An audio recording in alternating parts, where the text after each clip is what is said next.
Chair Kavanaugh, Here. Vice Chair Taylor, Here. Commissioner Claren, Yo.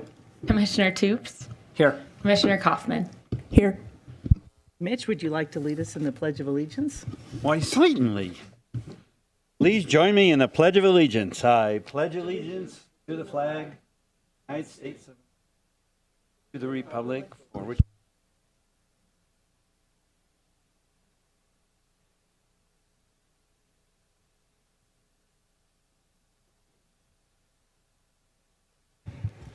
Our next item is public comment, opening public comment. This is an opportunity for members of the public to address the commission on items that are not on the agenda tonight. If you have a public comment, please step up to the podium, state your name for the record. Your comments will be limited to 3 minutes. When you're done, please fill out a public comment form and hand it to Kaylee. Hi, my name is David Diamond. I just want to say I saw your first meeting together remotely because I was out of town, and I wanted to commend you and staff. It was a really productive meeting. Your deliberation on a really tough item was impressive.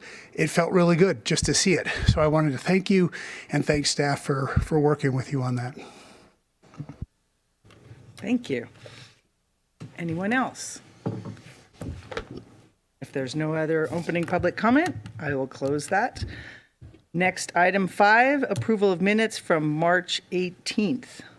Does anyone have any suggested edits other than a few minor ones I sent in, just my usual grammar and punctuation things, which are very few. I don't think there were any to the minutes. Anybody have any suggested edits to the March 18th minutes? Anybody care to move that we approve them? so moved. Second.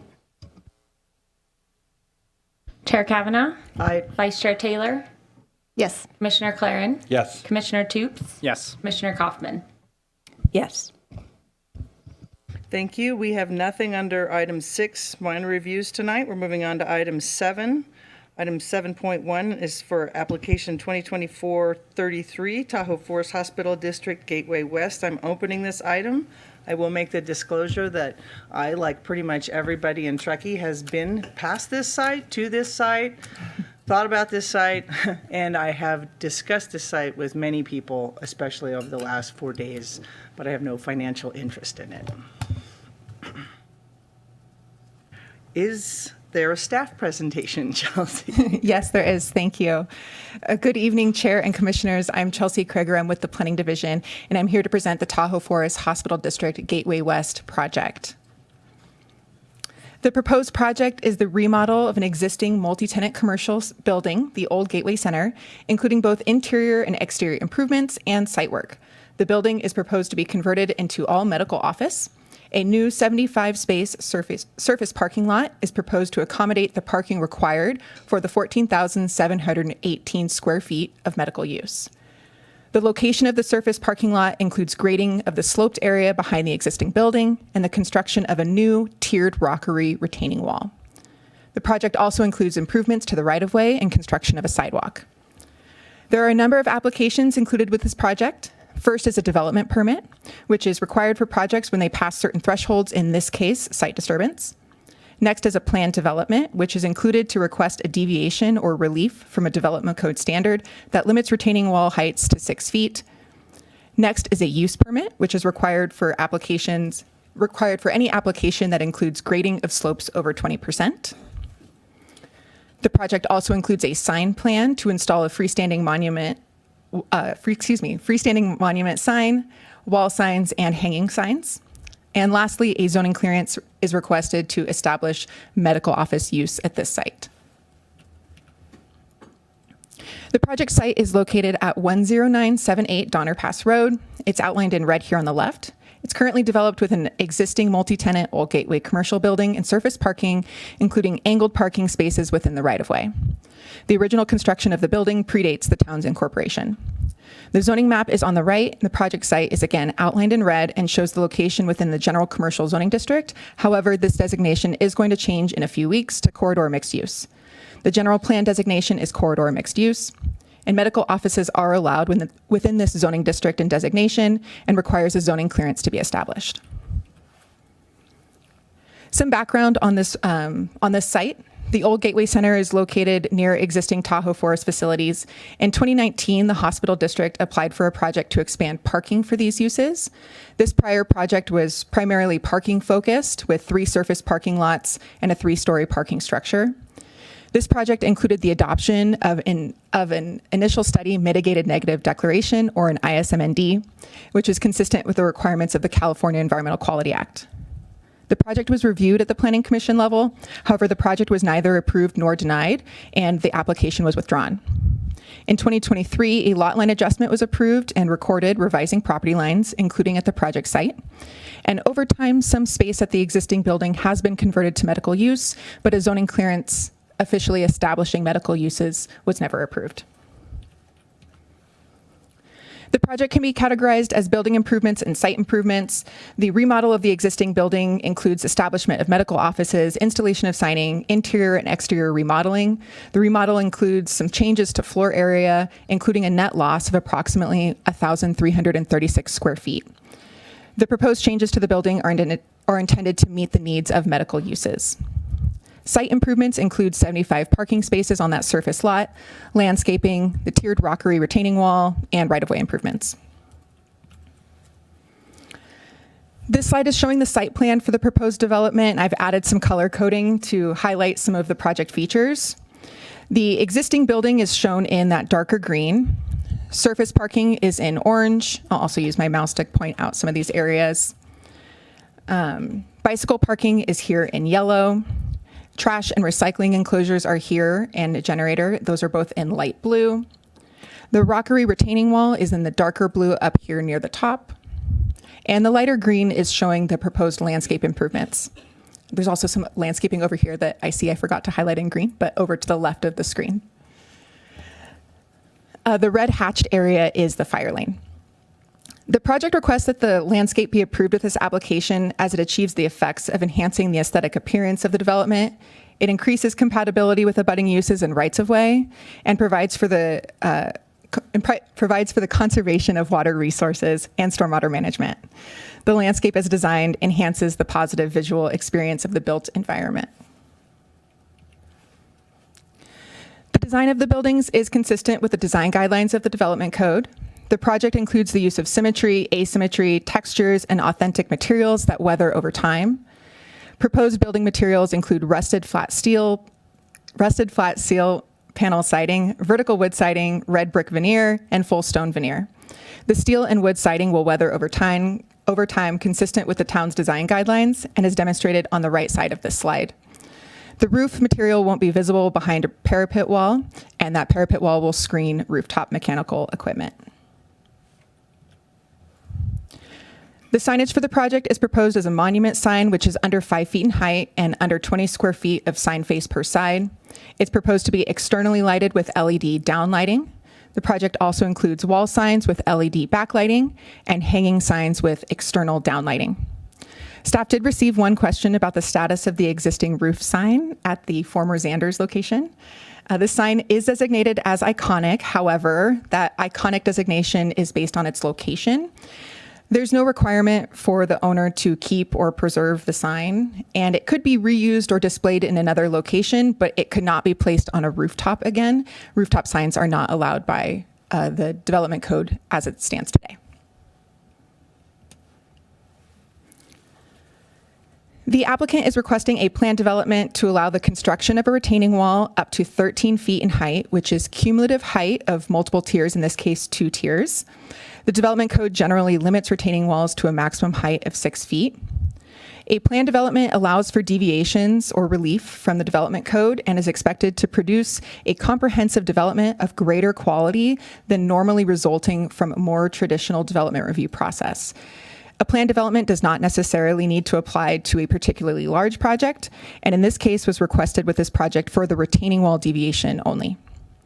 The Development Code requires that a planned development include a mandatory project feature. In this case, the project includes public EV parking space as a public amenity. Staff is supportive of this as a public amenity as a project feature commensurate to the ask of retaining wall height. The retaining wall is designed with those 2 tiers and is proposed as a rockery wall, which will both help the structure blend into the which will help the structure blend into the surroundings. Notably, the wall is also designed to match the existing rockery wall, which is pictured here. The retaining wall leads to an improved design and reduction in slope disturbance, as a wall with a lower height would require a gentler slope and therefore more extensive grading towards the back of the property. The wall would be required to be appropriately engineered and compliant with the California Building Code prior to issuance of a building permit. The project includes a use permit also for grading on a slope exceeding 20%. Behind the existing building, the property slowly slopes upward. Closer to the building is a gentler slope, and more towards the rear of the property, the slope steepens. The majority of the grading will be on slopes less than 20%, with only a small portion of the slope exceeding 20%. There has been some grading and alteration in this area, but it's largely undisturbed. And the development code requires a use permit for grading on slopes over 20%, which is why the the project includes that use permit application. An addendum to an ISMND, the ISMND I mentioned in the earlier project, an addendum was certified with the Tahoe Forest Hospital District acting as lead agency for the project. The addendum recommended mitigation measures for biological resources, cultural resources, geology and soil, transportation, and tribal and cultural resources. These mitigation measures have been included in the draft conditions of approval and are noted as mitigation measures there. Staff has double-checked that all those mitigation measures are included in the draft resolution. Staff recommends that the Planning Commission adopt resolution number 2025-06 approving the project. The appeal period would be 10 calendar days following the decision, which would be ending on Friday, April 25th. The effective date would be Monday, April 28th.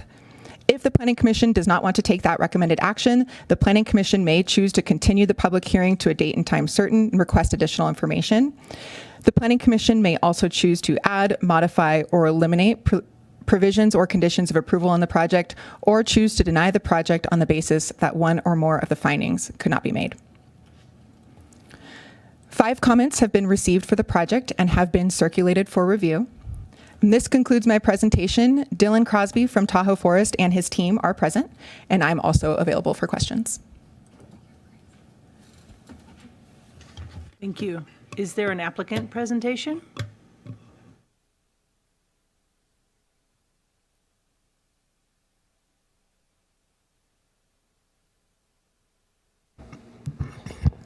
Good evening, Dylan Crosby, Vice President of Facilities and Construction Management for Tahoe Forest Health System. I'm Sandy Walker. I'm Director of Primary Care for Tahoe Forest Health System. Just like to start off with our appreciation. We appreciate the commission, your time this evening to consider our project. Also to staff, we've had a ton of conversations on this project. There's a ton of work by the staff that was put into this, a ton of great collaboration and effort really to get to the result that we're at today. So just want to kick off with that appreciation. And Chelsea, if you don't mind advancing the slide. So I would like to talk about why we're excited about this gateway potential. We have been faced with pretty significant barriers to access, specifically in the outpatient setting since the pandemic. I think everybody in town's probably aware of that. And essentially, we know that our primary issue and primary barrier is relative to our space limitation. So we are simply at a place where we don't have anywhere else to add another provider or bring in support staff. We don't have any other seating available at this point. And so we are also unable to meet our board-driven internal goals, which are to get an established patient in within 14 days and a new patient in within 21 days. This gateway project would alleviate both of those problems by allowing us to increase our opportunity to over 90,000 new visit opportunities per year. So it would allow us to accomplish both of those goals. And the other piece is that it would allow us to get out of this place of reactivity and start planning proactively for our needs for the future. I'll turn it over to you, Dylan. And if there are any other questions around operations at the end, I'm happy to answer those. Thanks, Sandy. If you could address. So wanted to just elaborate on some of the existing conditions. This building obviously has a long history in this community. We look forward to revitalizing the building and the site itself and really continuing that history. The building is very elongated in nature. It's aging substantially, and there's a lot of lack of utility on the site. The frontage is not consistent with envisioned DPR, so there's a lot of inconsistencies with really the future of Donner Pass Road and how this site integrates into that activity as well as the pedestrian activity. And then the site has had many different uses over the years, of which there's a ton of disturbed area throughout the site, but there's a long history with that, right? So at what years, at what points, at what uses, medical uses have been in this building for well over 20 years. We've expanded medical services in this building in the 2018, 2019 through a town of Truckee permit. So a lot of history of a variety of uses, disturbed land on the backside, and many man-made features at the site currently. If you could advance, please, Chelsea. Our proposed site developments really came with the intent of we want to connect this parcel into the campus as well as the rest of the community, right? So starting from the frontage, obviously consistent site improvements with envisioned DPR and the future of that development, pedestrian access and accessibility to both cross Donner Pass Road as well as to access the adjacent medical office building site. Really revitalize that existing building structure to get those access points and then really break up that elongated kind of blocking that the existing building is and integrate architectural features. We've completely realigned the lots to provide access to the existing medical office building for that connectability, increased ADA access and parking, and improved. If you've been to the site, there's really no designated site access point. So obviously creating an access feature to the site. And then of course at the rear, there's a pretty significant parking demand for over 14,000 square feet of medical office building. And really meeting those capacities as well as the code requirements for that. And then really bringing forth a robust landscaping plan to screen the site and the development as much as possible. We have the building to screen most of the northwest portion of the lot, and then really a few tiers, 3 tiers, all the way from the frontage to in between the lots, and then the terrace wall to really provide those screening and buffers. If you could advance. Thank you. We wanted to show this perspective just so you could get a sense and feel of the integration. Again, on the frontage, having the blue pedestrian, now having that full access from the west side of the building all the way through the medical office and the various crossing opportunities across Donner Pass Road. Again, that adjacency and connectability on both the front and rear lots to the adjacent. And then, of course, the terrace wall. I can't tell you how much time our team, as well as staff time, went into this terrace wall design and how we could really bring this to fruition. We looked at many, many different designs, also those classic as required in the development code. And what we found is, honestly, we just weren't meeting the project intent. We were creating more impact. We were disturbing more land. We were pushing into more of the hillside with those requirements. And for us, it was really important to not only limit our disturbance that were going on the hillside, but also create that consistency. If you look throughout North Donner Pass Road, the medical office building has almost the exact same design from a consistency standpoint, and that really does continue down to the eastern side of town. If you could, thank you. On the proposed building, we really wanted to, again, revitalize this building, bring in the architectural features that kind of break up that massing, really pair that with our landscaping, buffering as well, so that we could help delineate and break up the structure in general. Also, part of doing that is we also wanted to optimize really the experience of this building and the wayfinding opportunity, right? So the the extensions off the building are strategically located for some of our for our access points. And I'll also mention there's access points on the rear of the building as well, right? So that patients, staff, community members don't have to walk fully around the lot. They can come down heated stairs and enter the building from the rear to get into the structure as quick as possible. The other one here is we really wanted to integrate into the architectural features as well as the finished palette of the Donner Pass Road corridor, right? So we pulled a lot of this materiality off of the existing medical office building, the cancer center, the new grocery outlet, and really tried to mold that corridor, right? So this was very intentional and really fit within that scheme. Next slide, please. This one I just wanted to offer a perspective. I think Chelsea did a great job. This is probably a little bit of duplicate, but just that perspective and visual that you can see from the west side of the building heading toward the east. Again, that pedestrian improvement, the improved crosswalks, which I don't know if that one exists today or not. The build out, splitting up that massing with both landscape and architectural features as well as materiality. Next one, please. This one too, I wanted to call out the sign. Wayfinding for our patients, our staff members, our community can be challenging, right? With the health system owning multiple facilities and obviously providers in multiple facilities. We really wanted to brand this and make sure that it was easy to find. So hence why we went with a two sign concept so that we could get both that visual from the east and the west, as well as really kind of promote that access point and kind of make this feature the cornerstone. Lastly, I just wanted to talk about the intended phasing of this and elaborate on it a little bit. So there is an active clinic in this facility. We have a 17 exam room clinic active right now. We do not have the space to move that clinic out to go remodel this building.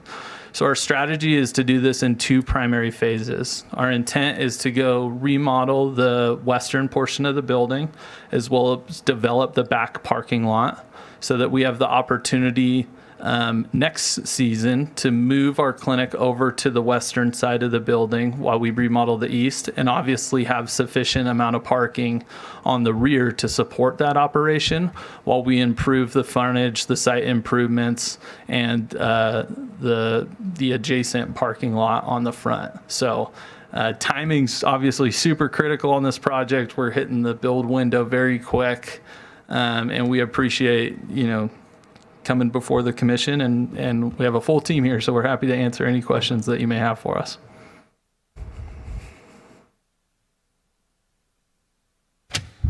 Do we have any clarifying questions for the applicant? Go ahead, Amy. Hi, thank you for joining us this evening. I was reading that there's no increase in employee. Did you see that too? And I was just curious about that because it seems like you're talking about a lot more offices. And I do understand the constraints you face right now. But how is that possible that you're not going to add employees? We will add employees eventually. We're just not in a place to recruit additional providers at this point because of our space limitations. So in the future, if this project was approved, then we would continue to recruit based on need. But like I said earlier, it would also give us an opportunity to grow. So that imminent need wouldn't be right now. It would just give us room to accommodate current needs and look past that.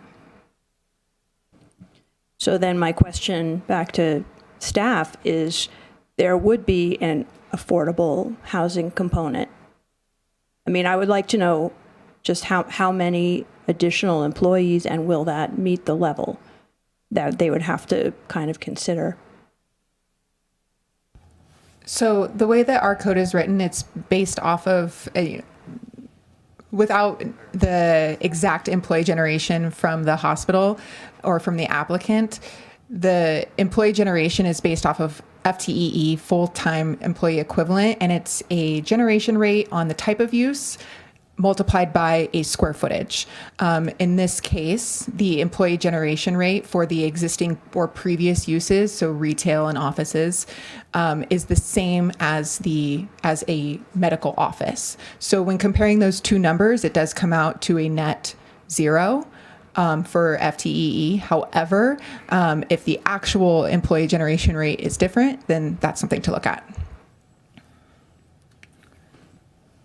It's just a concern because right now there's not much in that building other than the clinic, right? So there will eventually be more employees, and we may eventually have to talk about an affordable housing component. I realize right now the hospital doesn't have those employees, but we may have to look at that in future. If I may glom on to that question, because I had this question too. Yes, at Monday through Friday, 9 hours per day, 40 full-time staff was in the letter of justification. That seems like that, 40 full-time staff. I don't know how many are there now, but there ought to be a delta available. And if we were to have to go back and look at something, how would that work? How does that work? If the commission needs additional information that is not available at this time, the commission could choose to continue the project and request that additional information. Amy, do you have others?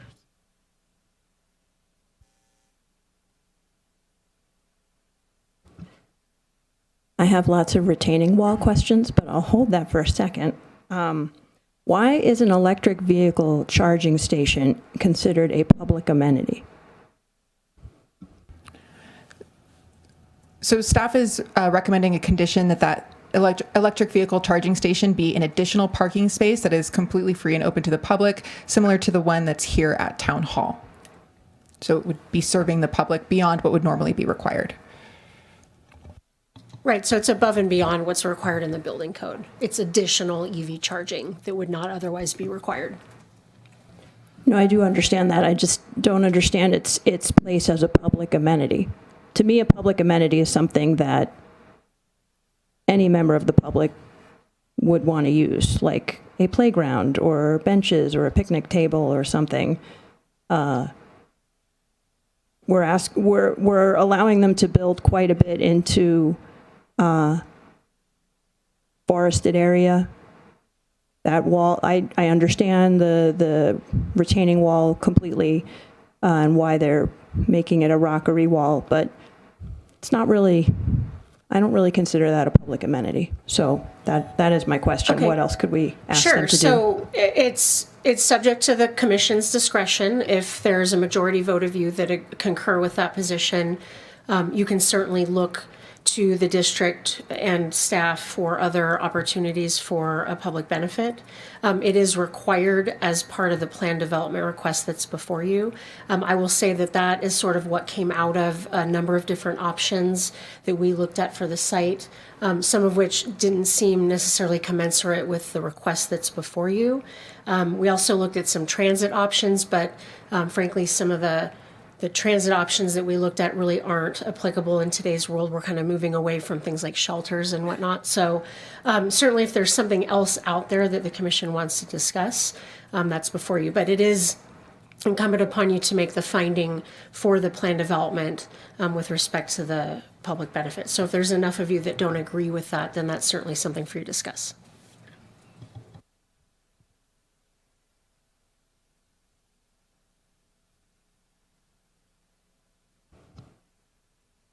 Okay, I'll keep going. That section right in the front, yeah, I don't mean to make you all stand. I'm sorry about that. Is that going to be a bus stop, or is that a TART stopping area in the front? Is that, I see parking, but we seem to have plenty of parking. No, that's proposed parallel on-street parking, which is consistent with the Envision DPR project that we did on the western segment of the Donner Pass Road. So this is a continuation of those design standards. So swapping the head-in parking that currently exists, the angled parking, for parallel parking, which is more advantageous for bicyclists and pedestrian safety. So where would TART pick up somebody or drop someone off? Good question. There's a bus stop about 200 feet down the road, right in front of Safeway, where that's their existing route stop. But for TART, the door-to-door service, where would you have them stop? Are we talking microtransit? Like Yes. Oh, well, I mean, those are passenger vehicles, so they could pull into any parking spot. They could pull into the parking lot if they needed to. I think there's a lot of options for them. A full-size bus would need to go down to the transit stop a couple hundred feet down the road.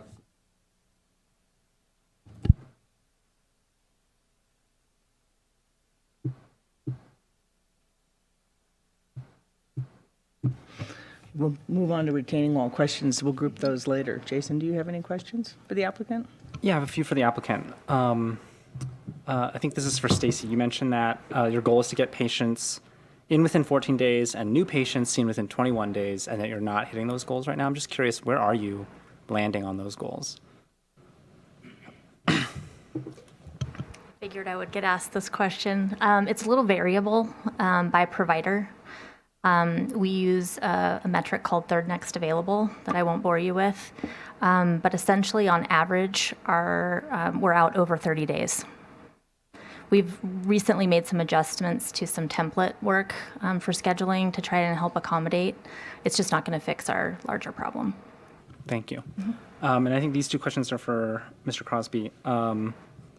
You mentioned project phasing. It's currently mid-April, so grading season begins and ends soon here. Can you talk about the timeline that you're trying to achieve with this project if you were to get approved today? Yeah, so we've worked very closely with staff and engineering specifically. I mean, the real criticality for us is to get a grading permit and that north lot underway as soon as possible. We do still have enough time based on review times if we were to receive approval today to get that done. So we're still confident in that window we can achieve it.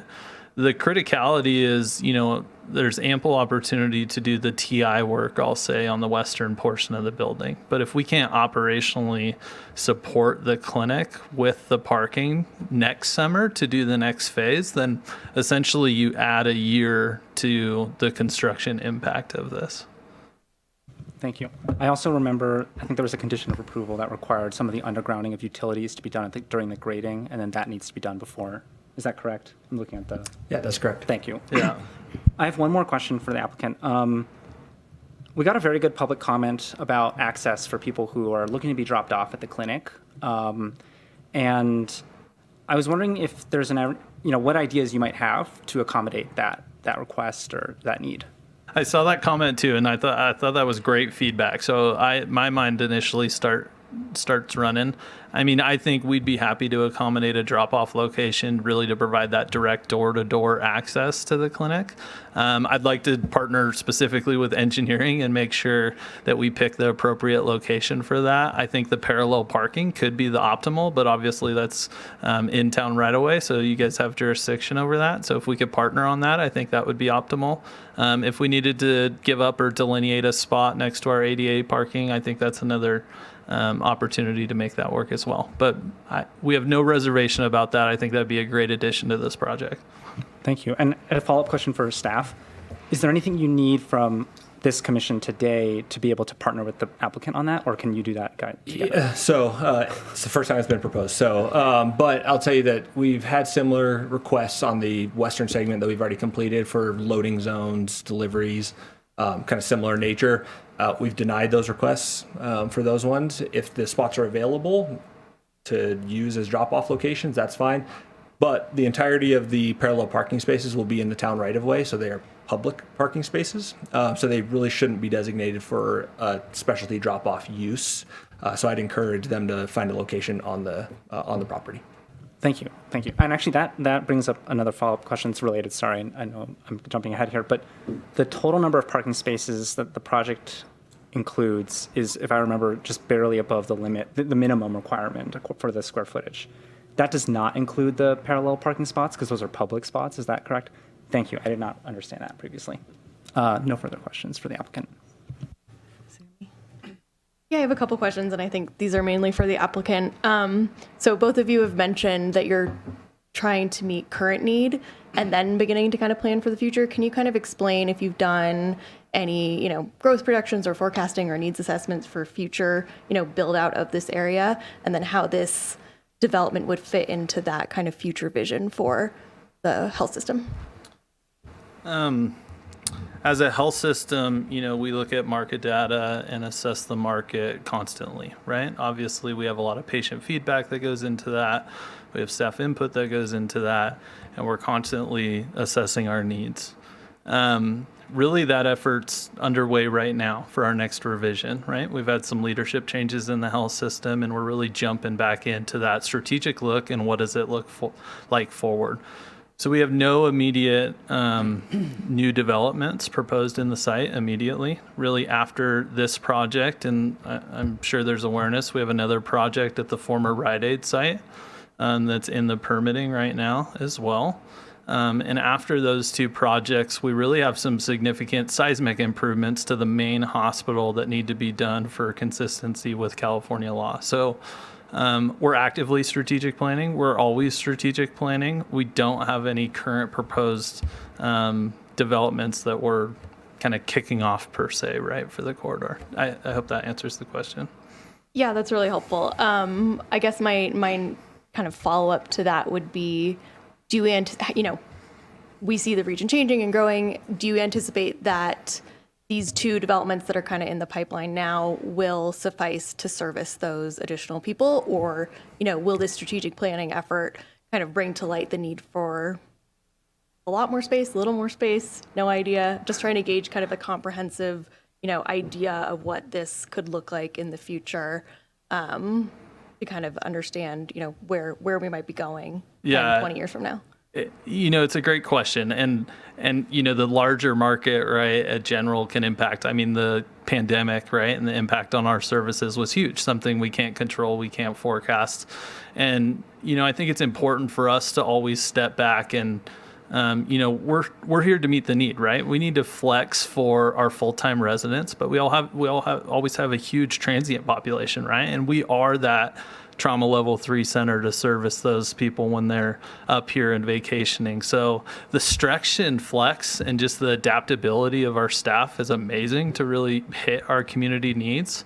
I honestly don't have a direct answer because we're still waiting for that data to come in, right, for the future. But we do have ongoing expansions now. So this project, as well as the Sierra Center, which is the former Rite Aid building, will provide ample space and flexibility for really key service lines. We're talking urgent care, lab draw services, retail pharmacy, and then, of course, primary care and behavioral health in this space.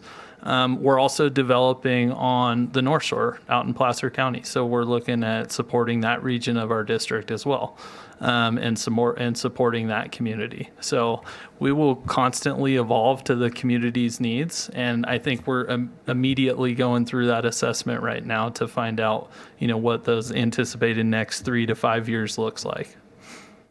That's really helpful. Thank you. And then I have one more question, pivoting though. So I see you're putting in or proposing to put in a diesel generator. Have you considered other backup power options besides diesel? We did also look at natural gas. There was a significant cost impact to go into that methodology. So we did evaluate it for economics. We did discount it. So from our perspective, the more reasonable solution and reliable solution for us was to go with diesel. Okay, thanks. Yep. Mitch? No questions. No question. I have just a couple. So going back to the staff question, how many people work there now?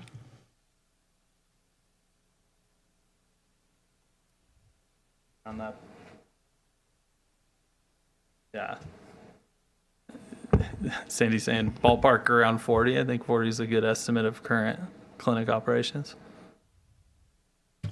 Okay. Can I see the site plan there's a question I had about the EV parking. I think it was page 372 of the agenda packet. It was different than the site plan we saw in the presentation, and I don't know which of the two presentations it was in terms of labeling of the spots. Could we possibly pull up the site plan that was in the packet? And then zoom in on the ADA and EV area there. Enhanced quadrant, C7. They say in the movies. So, and then on the right, there was a note that was talking about what the EV requirements were. So right now I see that you've labeled, there's no EV parking spot labeled here. And if you could please pan right to the notes. Oh, there it is, EV charging station. Pan right to the notes, please.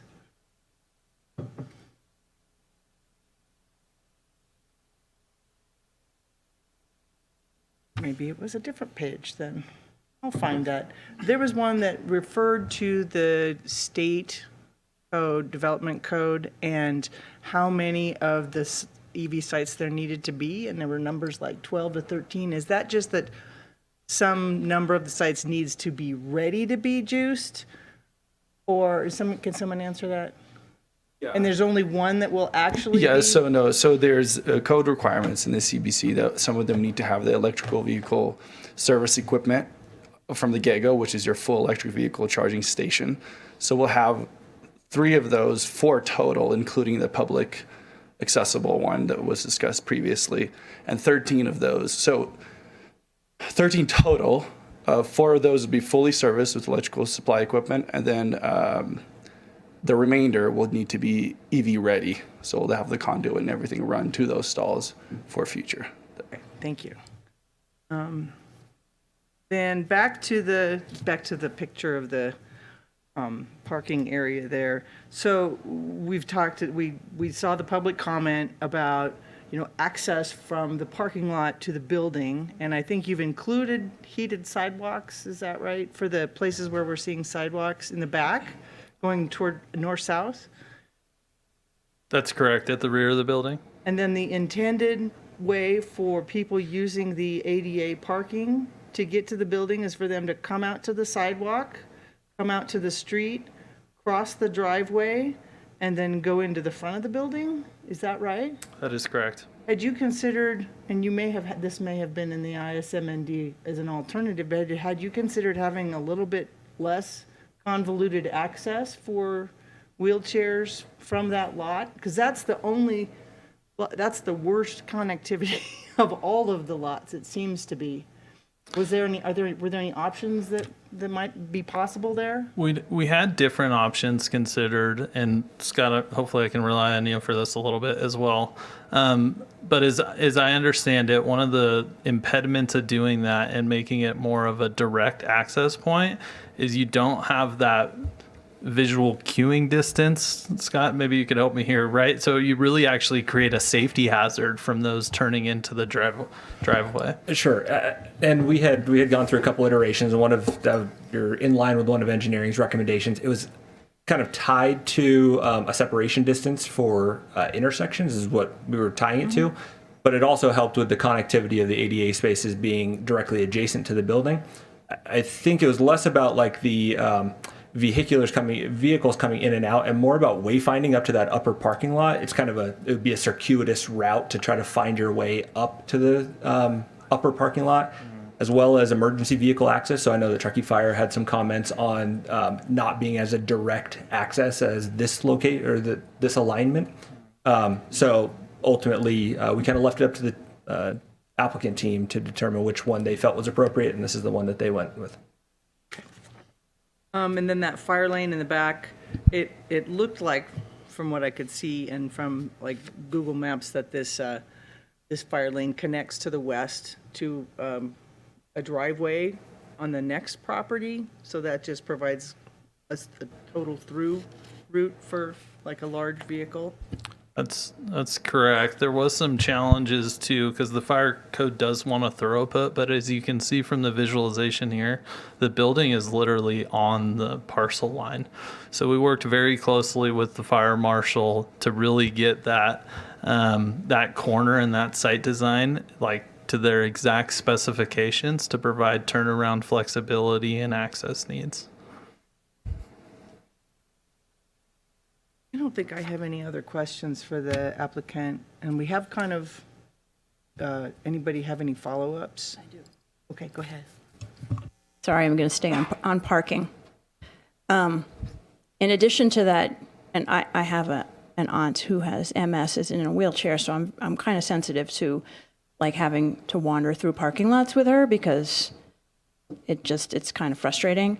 But I do understand there's some limitations. But what I do see, and I have noticed in the current parking lot, and maybe that's something that you could fix. It is not, I'm not the law. So as other people have said in other contexts, which I won't go into, just as a recommendation for pedestrian safety, the way your parking lots are set up means that you get out of a car with an elderly person, with a child, with someone who doesn't walk very well because they're ill, and they are now in the path of traffic.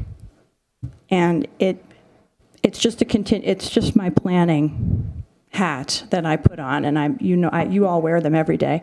But if there's a way to bring the parking together and put a sidewalk down the middle, such that you get out of your car, you go to the sidewalk, and then you have a crossing at the top on the right here, and then people have a safer way to move through your parking lot, such that the cars and the people are not at odds.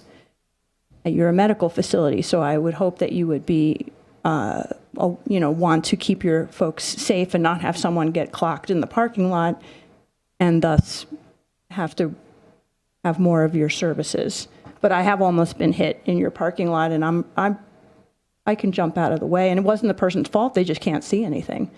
That's in the other building, so I'm just hoping that that's something that you could think about and maybe correct in your planning going forward. Just general parking lot safety, and also for the ADA component, I think striping, like as much paint as you can throw on the ground to alert people who are, drivers, that there may be somebody crossing who is differently abled, would be, that might mitigate the situation a bit.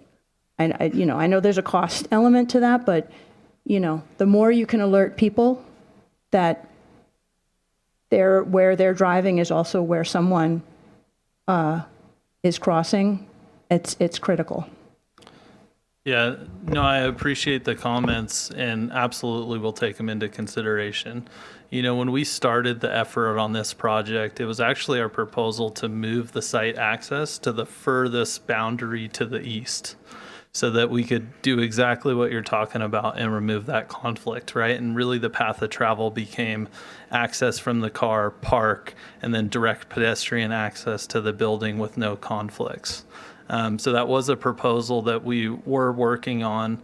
The challenge was it didn't meet code. We didn't have enough offsets from adjacent streets, so we couldn't move forward with that alignment. And unfortunately, it did create this condition, which I agree with you does present a minor hazard, right? And I'll say it's not the optimal. And then just from alignment from the rear structure or the rear parking to the frontage parking, there's a pretty significant grade break there existing. So we tried to get them as intentional and aligned as possible, but obviously we didn't want to, take out that entire hillside to get to a fully leveled. So I absolutely appreciate your comments. We will absolutely take consideration for all populations of the patients that we serve in our community into consideration with these designs. And I appreciate you making that comment. Thank you. It seemed like you commented on existing conditions. Were you asking for existing conditions or improvements we can do? And if so, I'd be happy to meet with you outside of this meeting to discuss opportunities to help improve that. I think I was talking about both and improving both your plan and your current parking lot, which, I know is not in the scope, but happy to talk offline about that. Yeah, I'd be happy to meet with you in that and see what we could improve in the interim.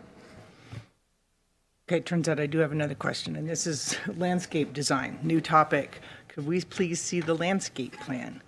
I am not a landscape architect and no longer a gardener. Is because here, but there's some really nice crabapple trees down in front of the other part of the buildings nearby. Did you guys consider crab apples? Those would be, plus you get little crab apples. And are there aspens in this design? I believe there are currently. We actually had a member of the community reach out just privately, not on a comment, kind of talking about some of the species used in here and provided some input. Received great input. So we're going to meet next week, and I think we're happy to consider different species type, right? We really want to obviously maintain the visual barrier of the site, but also we need to consider fire resistivity as well.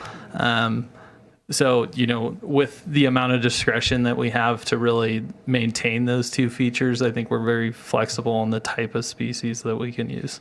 That's good. The aspens, don't they spread like through rhizomes or something like that? That would. It was a great catch. I didn't catch that. Invasive. Yeah. And need to keep in mind that these plants are going to get snow dumped on them, so they have to be really comfortable in that environment. In addition to being, street trees and everything, they are. So, just wanted to ask about that. If there's going to be a review, do we have to approve this as the set of plans that was attached? And can those kind of, if we were to approve it, would we be saying we are approving this landscape plan, or we could add a note to say we would like something different?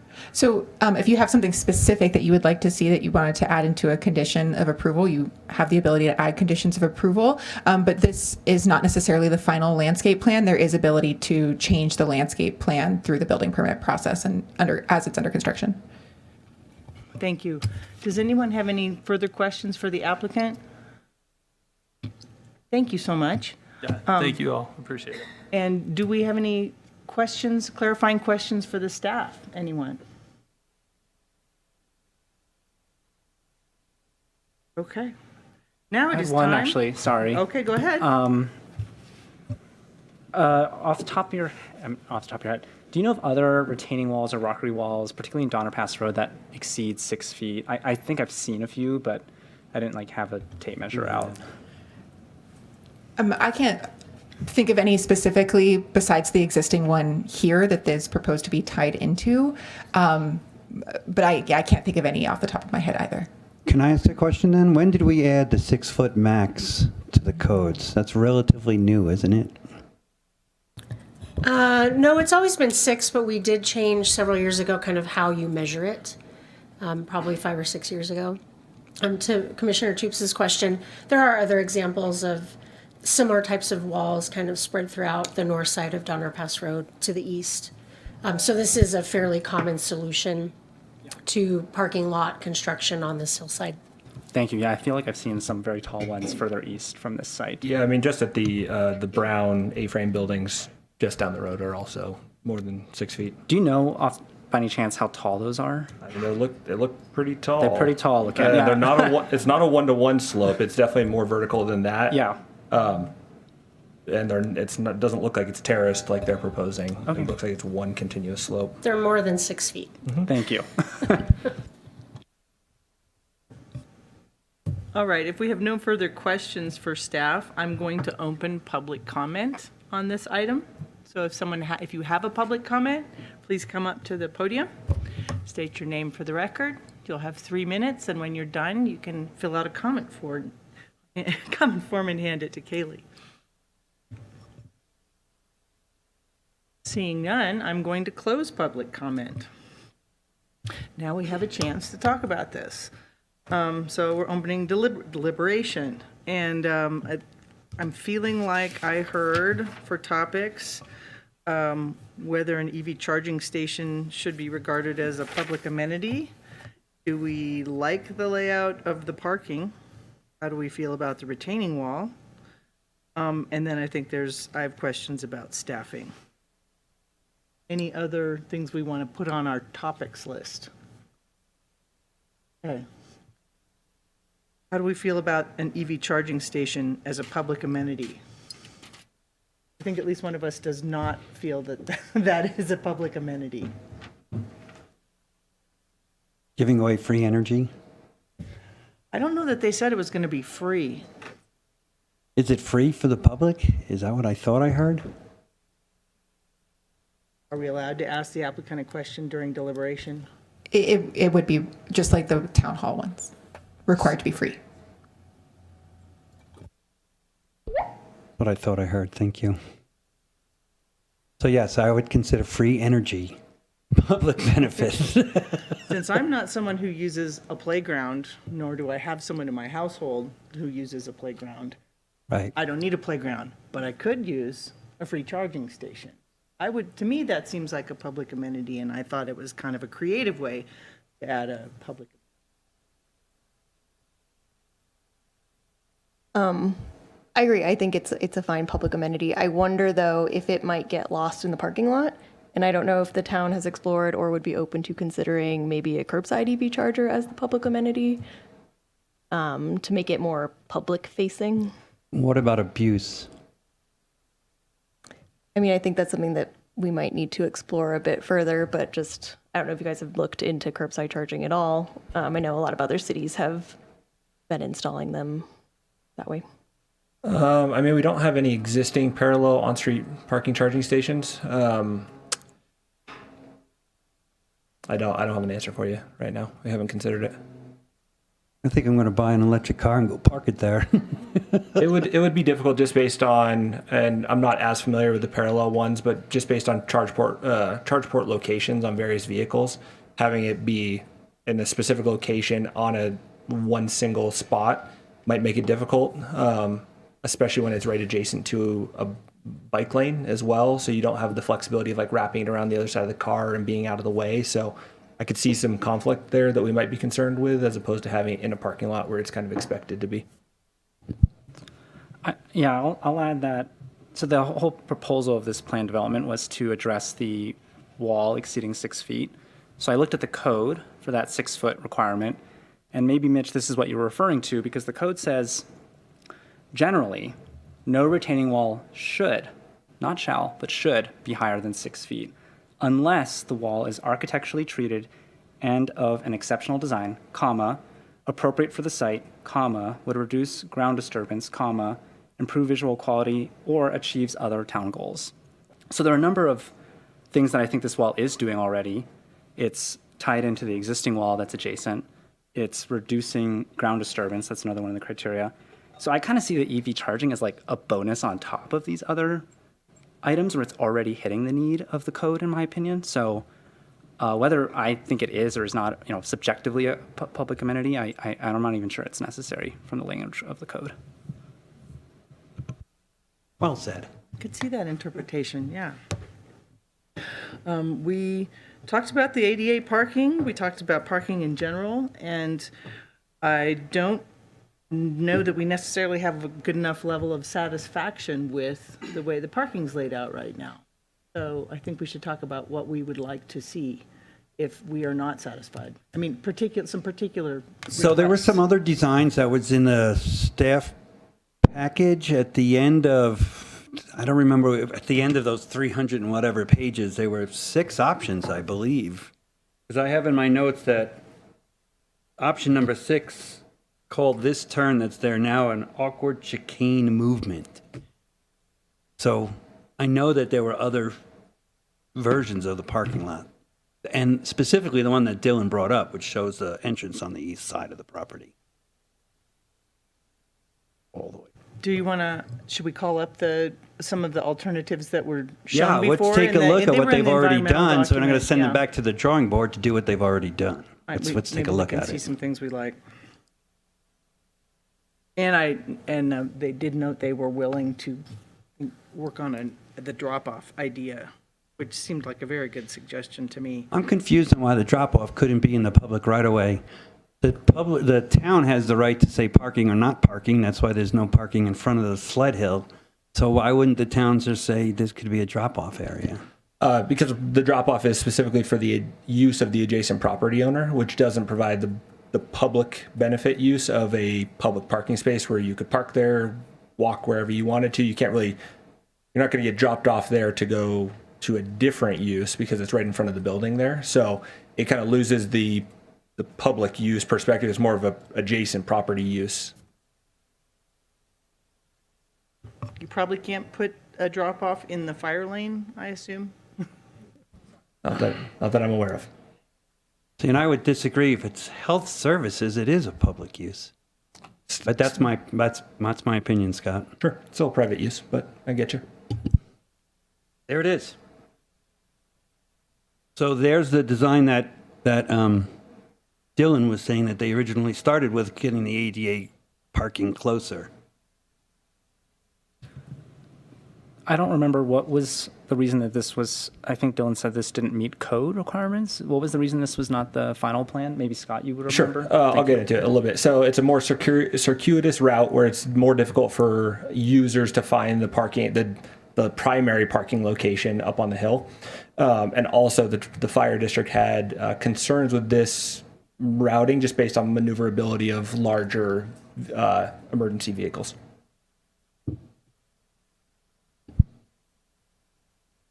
The benefits obviously are that the ADA spots are directly adjacent to the building. You don't have to cross the driveway. However, we worked with the applicant team and the chief building official for the other option that the applicant is proposing, and they are comfortable with the ADA accessibility path across the drive aisle through the public right-of-way.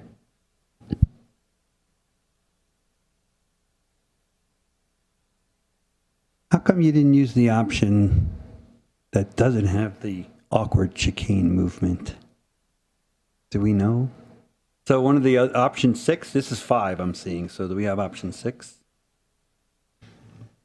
Oh, well, the package that I saw on Saturday morning called that an awkward chicane movement.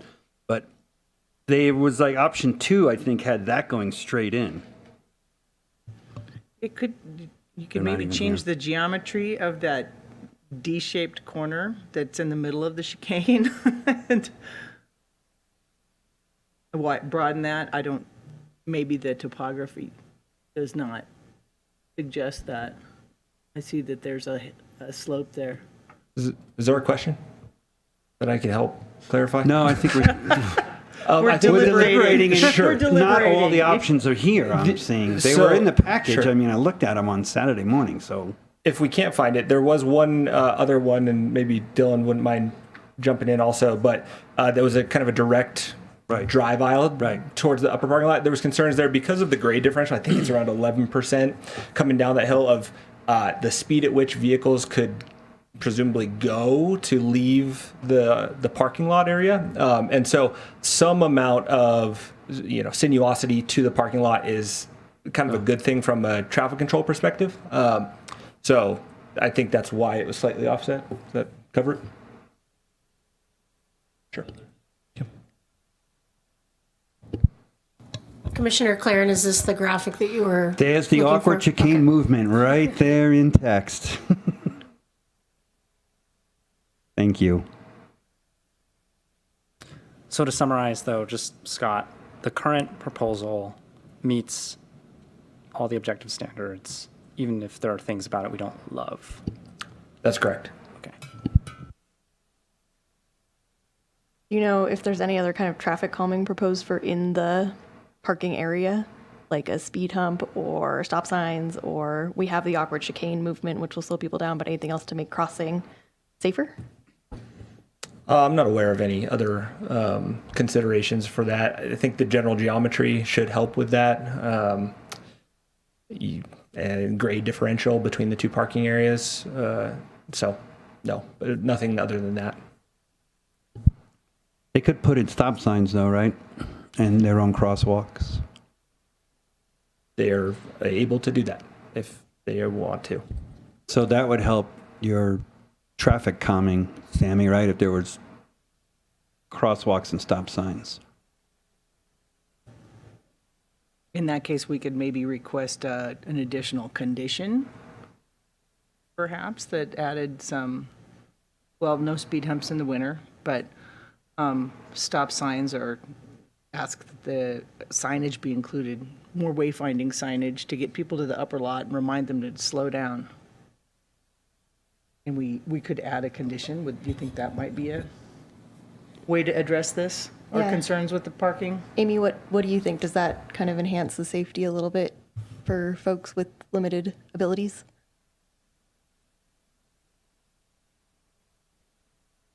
If we were to add in some other kind of traffic calming measures within the parking lot itself? ask for it. Yes, I think so. And definitely, like, I know in the winter striping of pavement does zip. But yes, signage would be critical. And I also see, Mitch, that other entrance, there might be a conflict with the turning lanes in the street and the backing out of cars into the path of the cars entering. So it kind of it solves some problems and creates others, unfortunately. I just brought it up to show that there's been considerable time and effort put into this. That's why I brought it up. Can I ask a question about that condition that you were contemplating, Coral and Sammy? And Amy, I don't feel super strongly. I just want to make sure that that doesn't hold up the process. So if that is a condition, maybe it be a condition that, for the final, at the final stages, as opposed to something that could prevent a grading permit from being granted this season. Other comments on parking layout? All right, how do we feel about the retaining wall? We've talked a little bit about it. How much of the retaining wall is actually 13 feet? Do we know? Because I know that the slope of the property, and you can see it right, what was in front of us, is a lot higher on the east side of the property than on the west side of the property. So do we know how?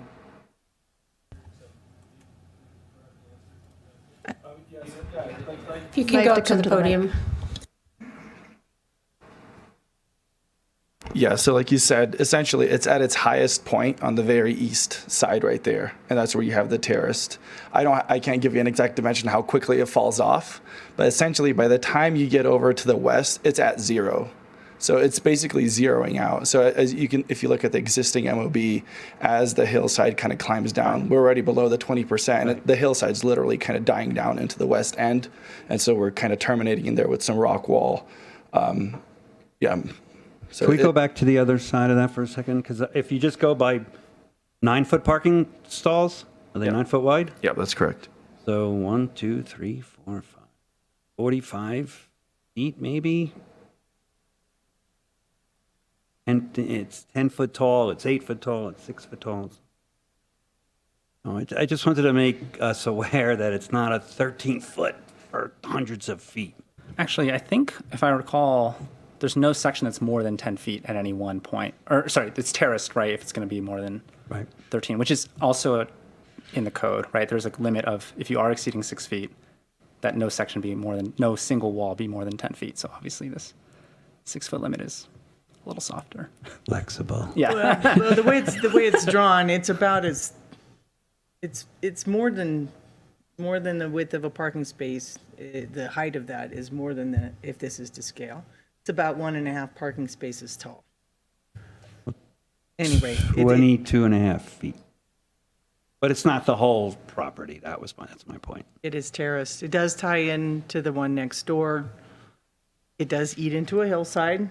Mountain Area Preservation made us, pointed that out, that we do have to guard our forested slopes and not to tick off too many places where we keep eating into them. But it seems to me that this avoids taking more of it. Would you guys agree with that? Absolutely, yes. I don't think it's going to be that bad looking. We've got one right next door. So It's going to connect to the one next door. yeah, it is. It seems like an extension that would work. So I don't really have headache with the retaining wall. I should have added, sorry, I meant to mention this at the start of deliberation. I met with Sophia Heydrich from MAP, and I also met with the applicant, Mr. Dylan Crosby, and I also, no, that's it. Oh, and I walked the property once, and I visited the neighboring parking lot twice. Sorry, forgot to mention all these things. But connected to that, what you said reminded me when you talked about MAP. So one thing I noticed on the site, I don't know if anyone else visited, is that there's actually, in this area where the proposed parking lot's going to go, has been impacted. It's already been, my understanding is there was a villager nursery there. The Village Nursery used to keep all their plants there, and before that, Mountain Hardware. Okay, Yeah, it's so not getting their pristine deliveries wilderness. it's not there. pristine No. wilderness, and to be a nerd and got cite some the code history. again, in 18.36020B, it does say that slopes that have been disturbed are not technically supposed to be counted in the 30%, in the exceeding 20% calculation. I think it's challenging to know what, because some of this stuff was done decades and decades ago. Right. But it did look to my eyes that some of the steepest points appeared to be fill from prior rounds of development, and that the areas proposed for impact here were rather shallow in steepness, and definitely the back of the property is quite steep, but that my understanding is that would not be impacted, and so those visual findings that I made seem to be consistent with the code. Thank you. It sounds like we don't have any problem with the retaining wall. That a fair enough characterization. And then I had one last item on my discussion topic list, and that's the concern about staff. I'm not necessarily comfortable with not having a real number for how many full-time staff this is going to add. I find it difficult to believe that there's 40 people working in there now. I know you all know how many people are working there better than I, but it would have been nice, be very nice to have some data showing how many full-time equivalents we're going to have so that this applicant can meet the workforce housing requirement if it's needed. So isn't it the amount of employees that are in the entire building? So Xander's and all the other shops that are now empty, right? So how many employees were in that building when it was maxed out? If we're concerned about new employees maxing out the building, what was the max amount historically? How can you add 90,000 visits per year without adding staff? Can I add? It sounds like we're asking questions of staff. Can I add a question? I'm asking questions of everybody. Okay. I also have a question of staff because you started talking about the formula. Is the formula purely a square footage formula, or is there any part of the formula that considers actual business operations? The formula itself is based off of square footage. And the project is actually reducing its square footage, right? By about 1,000? It is. Okay.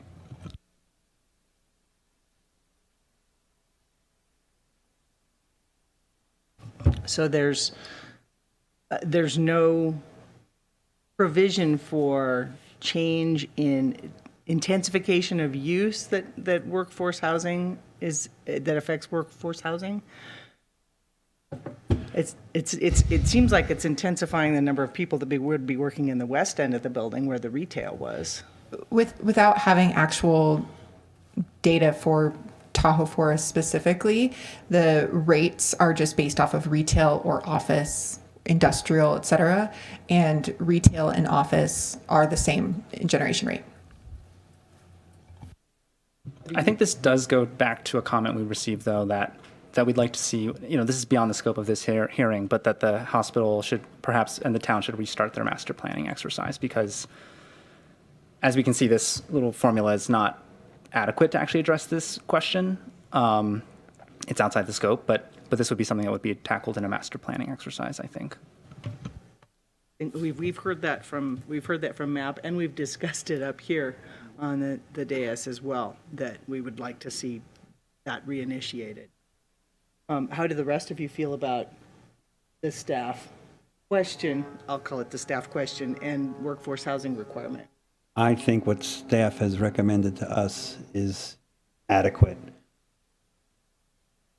I think if we want to see these old buildings brought up to speed, we have to make it somewhat friendly for the developers to do that. And if we add too many restrictions, regulations, or requirements, we're going to lose that opportunity. I do applaud the district for finding a way to reuse this building, update it, improve how it looks. It'll certainly be a nicer drive through that area.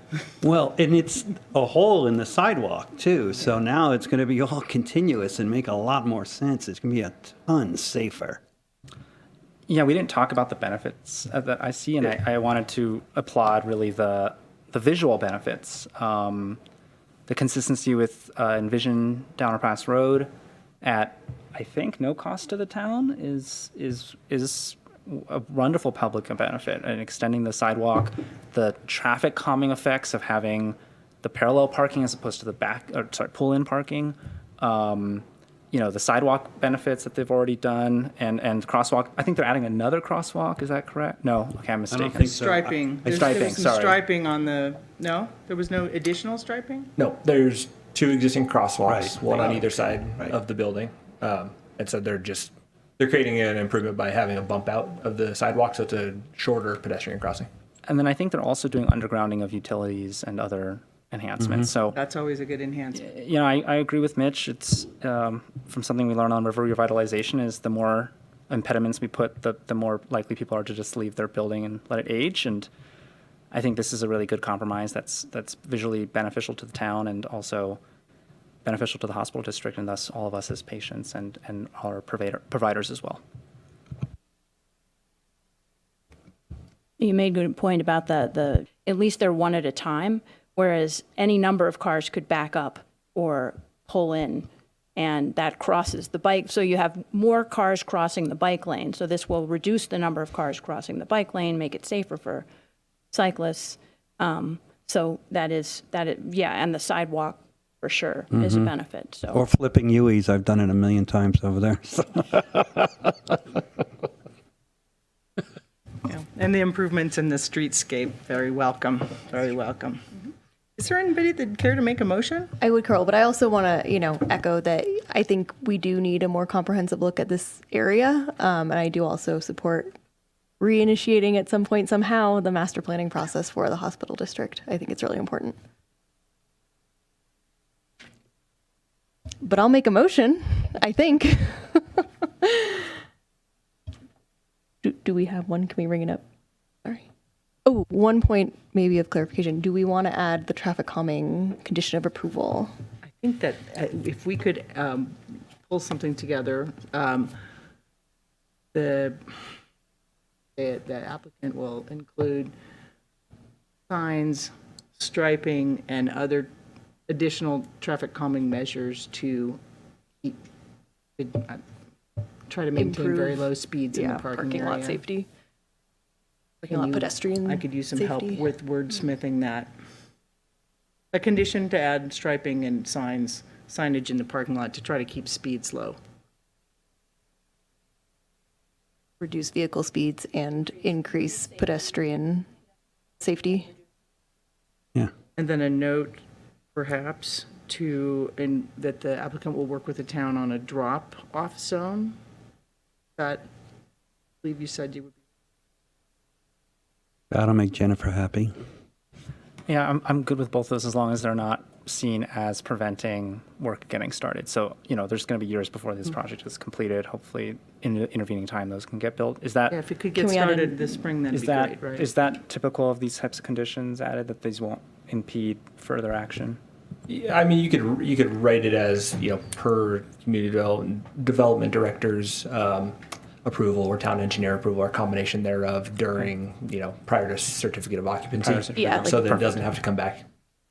Great. Yeah, like by final COO or something like that. Okay, I would like to make a motion once you're ready.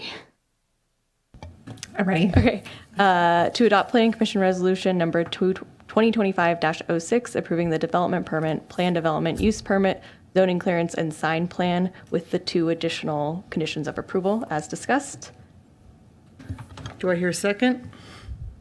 second, Roll call, Kaylee, please. Chair Kavanaugh, Yes. Vice Chair Taylor, Yes. Commissioner Claren, Happily, yes. Commissioner Toops, Aye. Commissioner Kaufman.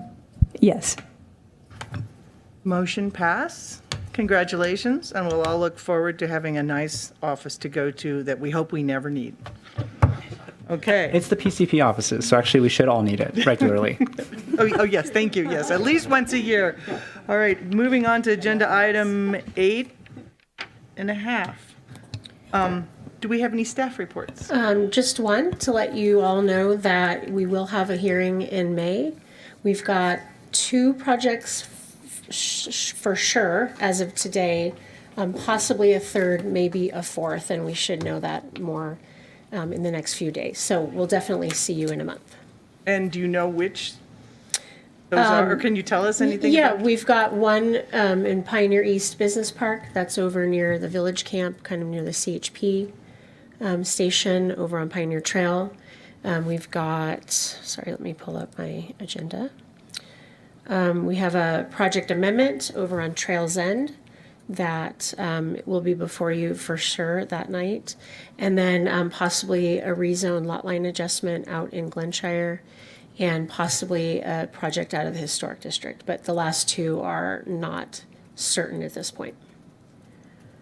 Thank you. Any other stuff? That's all I've got.